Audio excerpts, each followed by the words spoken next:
Hello everyone. Today we are going to discuss the topic case studies related to management as a science from the chapter Nature and Significance of Management. I hope you remember in my previous video we had discussed about the meaning and features of management as a science. Today we will discuss some case studies from the same topic, that is management as a science. Dear children, first of all, it is very important to know that how to read the case studies or how to solve the case studies. There are some important points or tricks which I would like to share with you. Students, एक बहुत important बात मैं बताना चाहूँगी आपको. जब भी case studies का क्वेश्चन आता है, बच्चे बहुत घबरा जाते हैं. तो इसमें बिल्कुल भी टेंशन नहीं लेनी है आपने, बिल्कुल भी नर्वस नहीं होना है, क्योंकि केस स्टडी दिखने में बहुत बड़ी होती है और टाइम आपके पास कम होता है. तो पहला रूल या पहला ट्रिक यही होता है कि जब भी केस स्टडी आपके सामने आती है तो कभी भी स्टार्टिंग से आपने इसको पढ़ना शुरू नहीं करना है. हमेशा एंड ऑफ द क्वेश्चन, जहाँ पे क्वेश्चन खत्म हो रहा है, जो रिक्वायरमेंट है क्वेश्चन की, सबसे पहले आपने वो पढ़नी है.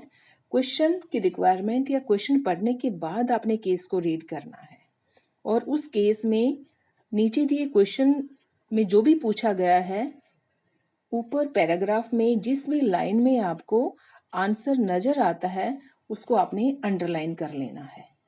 अगर इस तरीके से आप केस स्टडी को पढ़ेंगे तो बड़ी इजीली ये सॉल्व हो जाएगी और आपको मार्क्स भी अच्छे खासे मिल सकते हैं. So let's start our first case study.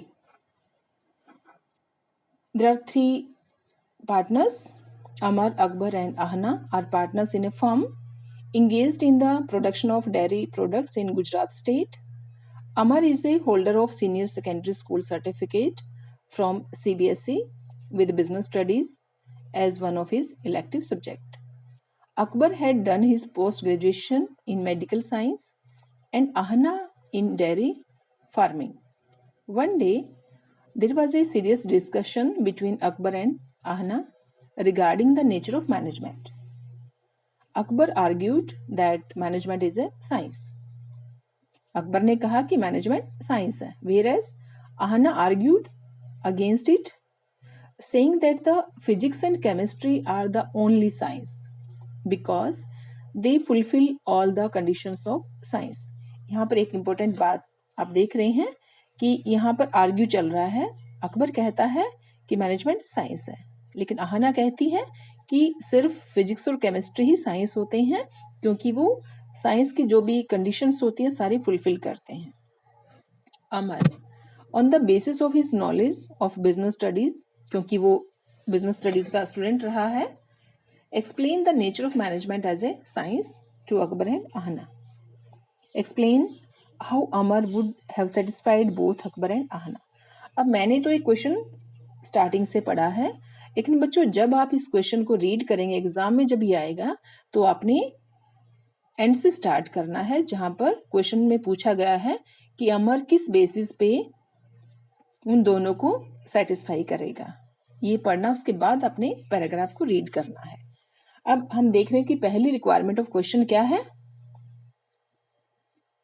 Akbar, on the basis of his knowledge of business studies, explained the nature of management as a science.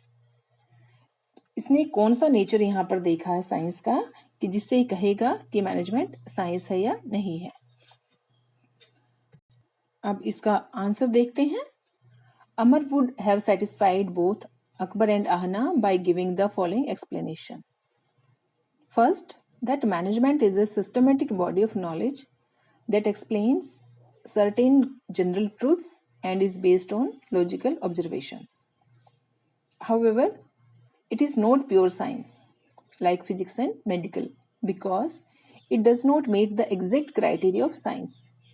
अमर यहाँ पर कहता है कि मैनेजमेंट साइंस है क्योंकि इसके कुछ ऐसे प्रिंसिपल्स हैं जो सिस्टमैटिक होते हैं और यूनिवर्सली एप्लीकेबल हैं, लेकिन ये साइंस जैसे फिजिक्स या केमिस्ट्री या बायो की तरह ये प्योर नहीं होता है. ये इनएग्जैक्ट साइंस है या सोशल साइंस भी कहते हैं क्योंकि यहाँ पर जो मैनेजमेंट होता है वो ह्यूमन बींग्स का होता है और ह्यूमन बींग का जो बिहेवियर है वो अनप्रिडिक्टेबल होता है, इसलिए ये इनएग्जैक्ट या सोशल साइंस होती है।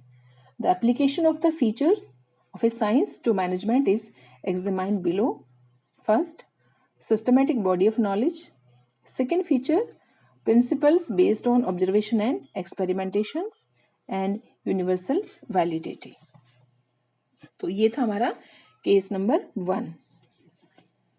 Now second case, a group of people believes that management is a systematic body of knowledge that explains certain general truths and is based on logical observation and it is universally applicable. ये case दिया हुआ, कुछ लोग ये बैठे हुए सोच रहे हैं, मानते हैं कि ये सारे फीचर्स मैनेजमेंट में होते हैं, डिस्कस कर रहे हैं वो. अब क्वेश्चन क्या कह रहा है, identify and explain the nature of management discussed in the above case. यहाँ पर आपने क्या बताना, आंसर कैसे देना है कि ये जो डिस्कशन चल रहा है इसके बेस पे यहाँ पर मैनेजमेंट का कौन सा नेचर है उसको आइडेंटिफाई करना है.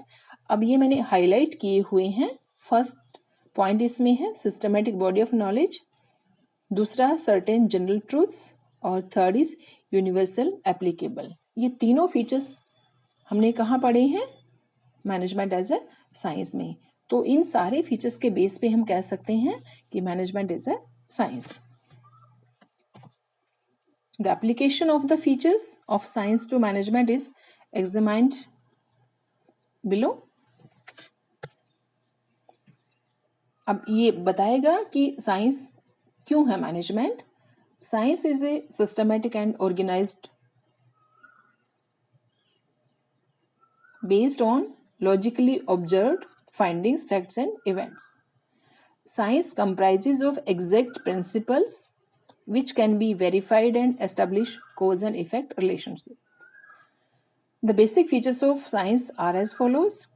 First is systematic body of knowledge, principles based on observation and experimentation, universal validity. तो ये दो केस स्टडीज हैं यहाँ पर from the chapter Nature and Significance of Management, and our topic of today is Management as a Science. Thank you.